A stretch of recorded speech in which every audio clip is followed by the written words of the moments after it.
freedom and control. The gun control debate has arrived on the political scene like a hurricane in full force, battering us with arguments from all sides. You can get all the political commentary you want from the internet, the TV, and the newspapers. What I'd like to do here is to try to look beneath the surface emotionally to these twin and warring impulses in the American soul, the urge for freedom and the urge for control. It seems to me that the gun debate is strung between those two urges. Let me note as I plunge into this subject that I do not assume that everyone I'm talking to this morning is in favor of greater controls on guns. I will not embarrass anybody by asking, but I also operate on the probability that one or more of you actually has a firearm in the home, and there's a good chance you would be reluctant to part with it. Let me also say where I'm coming from. Personally, I've never owned anything more deadly than a BB gun. And I can remember as if it were yesterday, my uncle trying to teach me to shoot a shotgun at doves when I was about 12 years old. When I heard that loud noise next to my ear, I knew that hunting was not for me. And as for self-defense, I've always operated on the belief that a household without a gun in it was a safer place than one with a gun, no matter what intruder might come in. If I did not have to consider the feelings of others in this country, I would be just as happy if all guns in private hands were confiscated tomorrow. But we do have to consider the feelings of others. Everyone gets a vote, and our religious principles commit us both to the democratic process and to a free and responsible search for truth and meaning. We all have the obligation to listen to one another. Freedom. We all honor it, though we each may mean very different things by the word. We say it is one of the highest values in our country. And we say that those who died fighting in foreign wars did so to protect or promote freedom. Our founding document holds that certain truths are self-evident, that we were all created equal, and that we were endowed by the Creator with certain inalienable rights, among which are life, liberty, and the pursuit of happiness. Of course, these fine words have been honored in the breach as much as in the observance throughout U.S. history, but it is worth noting how central a place freedom, liberty, holds in this official pantheon of U.S. values. As it is worth noting the familiar paradox that the man who penned these words was a slaveholder, even if he was a closet Unitarian, and many of the men who voted to ratify these words were also slaveholders, and it took 85 more years and the blood of millions of Americans before the contradiction between these words and the condition of slavery could be resolved. If you haven't seen the movie Lincoln, I really recommend it. But freedom's roots are deep beneath the level of conscious thought. In our personal lives, we learn about freedom very early on, for no one is as unfree as a child. Watch a parent with a small child in any public place. Much of the mother or father's energy and attention is devoted to restraining the child so that she or he will not be a danger to herself or himself. Whether the upbringing is strict or lenient, a child is always coming up against limits set by the parent, and from an early age dreams of a different regime where you can't tell me what to do. This is an idea of freedom, the freedom from someone telling you what to do and what not to do, which almost precedes conscious thought and is only dimly subject to argument. This is why the pro-gun side can sound so shrill. Conservative radio personality Alex Jones said, "I'm here to tell you 1776 will commence again if you try to take our firearms." But let us be reminders of our present context. There was a shooting in Newtown, Connecticut in December, which even by the standards of these public shootings was heinous. 20 elementary school children just murdered in cold blood, along with 6 teachers and administrators and the shooter and his mother. Something about the innocence of the victims, the fact that it was an affluent bedroom community in New York City, struck a nerve, a national nerve. And so we're now having this national conversation on gun control, an issue which seemed totally ignored in the last presidential campaign. Vice President Biden has met with control advocacy groups and with the NRA and is preparing his recommendations of action to go to the president. I said a moment ago that the feelings around freedom are deeper than conscious ideas, but much the same could be said for the shock value of the Newtown shooting.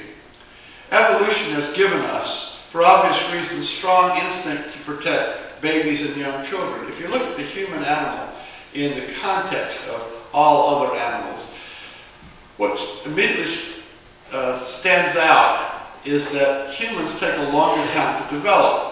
That's because of the large brain size compared to the size of the birth canal. We have to have the babies born at an earlier stage of development, so they're more vulnerable.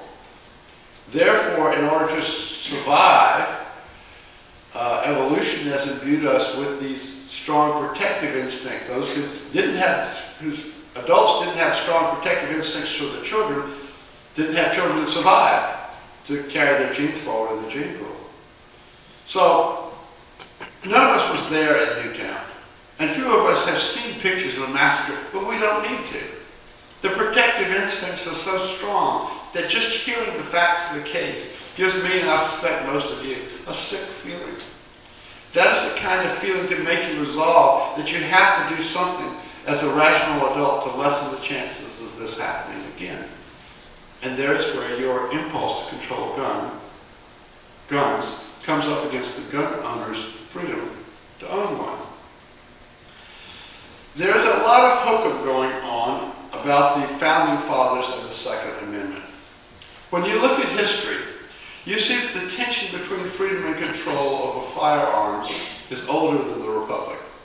The Republic dates not from the Declaration of Independence, not from the military victory over the British, but from the ratification of the Constitution in 1789.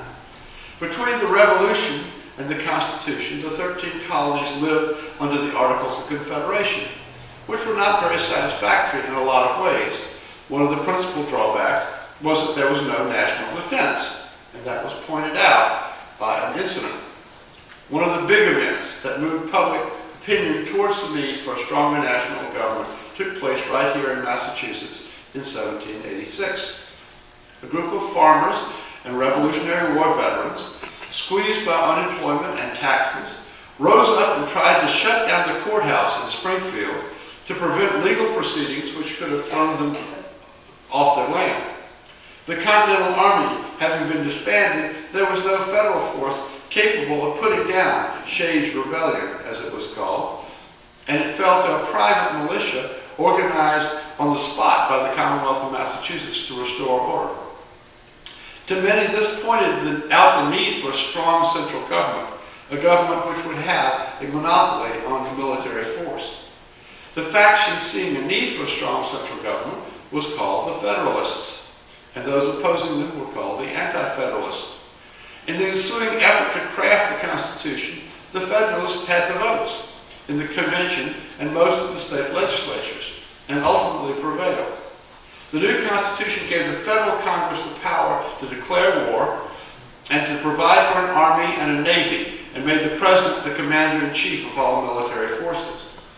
Now, the Constitution authorized Congress to fund the national army only in 2-year increments.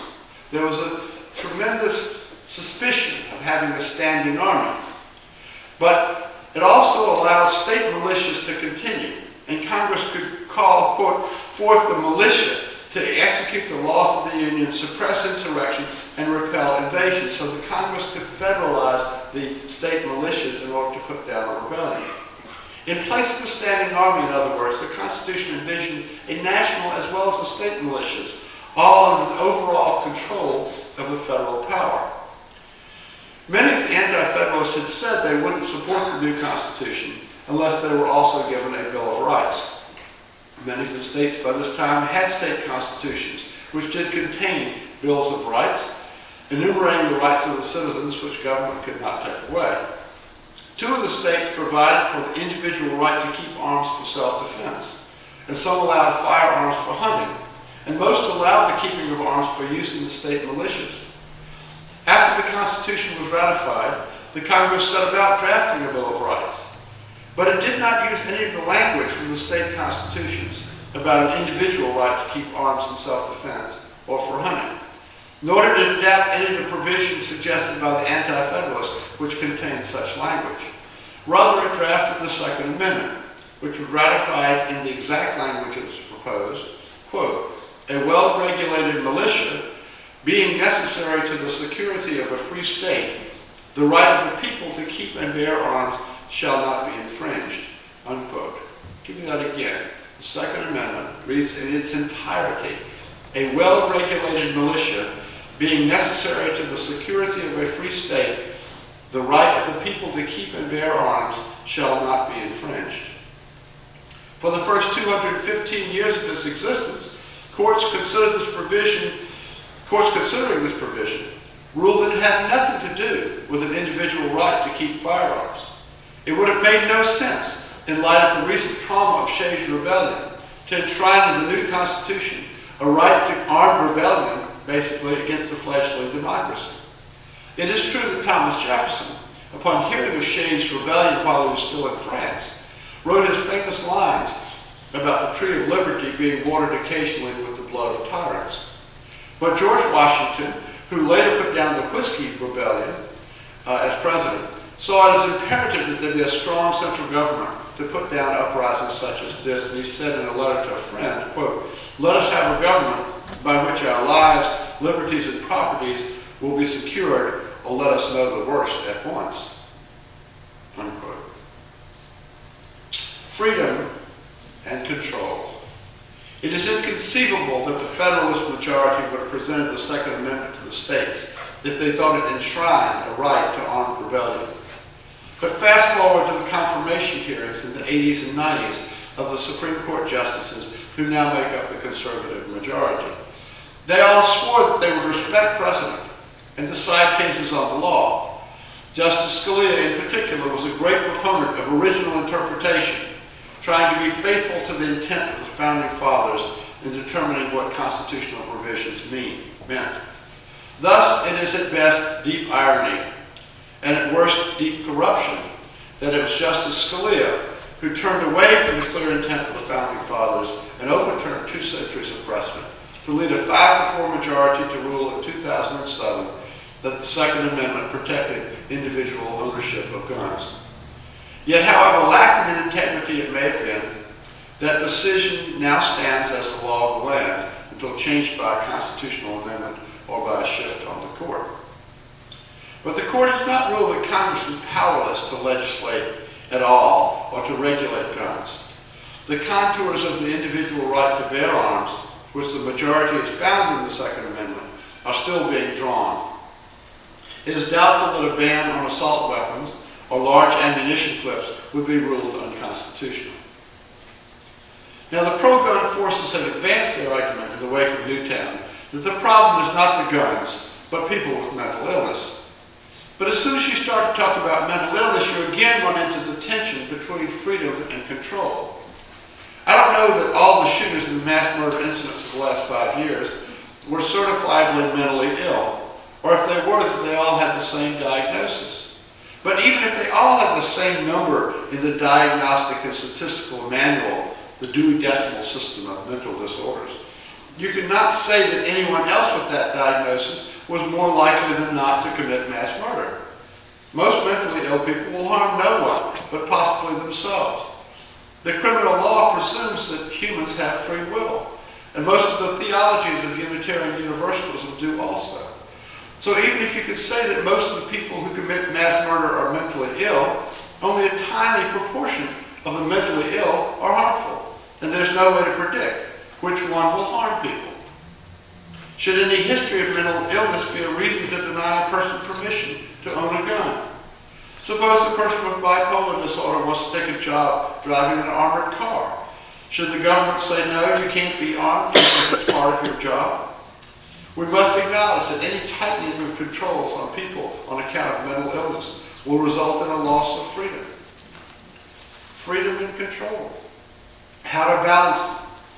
I think the current push for gun control can make significant advances in changing our culture of violence and making us all safer, but only if we all recognize that nobody is going to get the whole enchilada. The historical events driving the current push, mass killings in public places, are so freakishly rare that they don't really lend themselves to be studied. Science studies regularities. It's hard to attribute causes reliably to something that breaks out once in a blue moon, and thus it's hard to know what policy measures have some likelihood of preventing the next outbreak. Of course, we have the less noted but steady epidemic of firearms crimes. Go to any criminal courtroom in the country on arraignment day, or check the police logs in your local paper. Firearm crimes may happen with more frequency in the inner city, but they occur with steady regularity in rural areas and even here on bucolic Cape Cod. Control can never be perfect. We can never eliminate the ordinary gun violence, nor ensure that these mass killings will not break out again. But that is no excuse not to push for measures that have a reasonable chance of reducing the likelihood of a recurrence. How about media? The NRA argues that the problem is with the media, with video games and TV shows. I'm personally grossed out by violence in movies, TV shows, and video games, but I'm also a free speech absolutist, pretty much. And I would have a very hard time with any government regime which purported to tell artists what they could and could not create and publish. Last September, we witnessed the power of a badly done film trailer about Muhammad to inspire riots throughout the Muslim world, which kills scores of people. Sticks and stones may break my bones, the saying says, but words and pictures can lead to sticks and stones, and bullets too. But rather than censor bad speech, I would rather see us give incentives to good speech. We who push for greater controls must acknowledge that much of the pushback comes from reasonable citizens who feel they're safer having a gun to use in self-defense. We must not confuse all gun owners with the most extreme and headline-grabbing. Yet freedom can never be absolute either. The revolutionaries among us need to get a grip on history. The Founding Fathers, deeply spooked by Shays' Rebellion, did not enshrine in the Constitution the personal right to armed rebellion against the government. We cannot be a nation under laws with such a law on the books. And don't equate armed rebellion with civil disobedience. You have a right to engage in civil disobedience to a law which offends your conscience, but only if you will accept the consequences of disobeying the law, a fine or jail term and a police record. It is not civil disobedience to shoot the sheriff's deputy as he tried to serve a warrant on you. The Southern Poverty Law Center has noted that since Barack Obama became president, the number of so-called patriot groups who believe in the right to armed insurrection, has skyrocketed. From 149 groups in 2008, it went to 512 in 2009, shot up to 824 in 2010, and then hit 1,274 in 2012. These groups should be watched carefully, but they should not be controlling the gun debate. Finally, where are people of faith in all this? Unitarian Universalism as a whole is not a pacifist faith, although we have great pacifists in our history. But I think we stand for the proposition that all sides in this debate need to closely listen to each other, to points of view with which we disagree, to understand that those we disagree with are not monsters or unhinged by and large. And I think we must always hold up the truth that violence generally begets more violence in a vicious cycle, and that the way forward is a turning away from violence, an embrace of nonviolent means to settle disputes. What is our take home here? That neither freedom nor control can be absolute. That your freedom to swing your arm ends where my nose begins. That all of our liberties are subject to law. That the rule of law is the great guarantor of our freedom. That we willingly cede to our military and law enforcement a monopoly on lethal force for the public good, and that the object of the law should be to resolve disputes among citizens by peaceful means. Let there be peace on earth, and let it begin with us.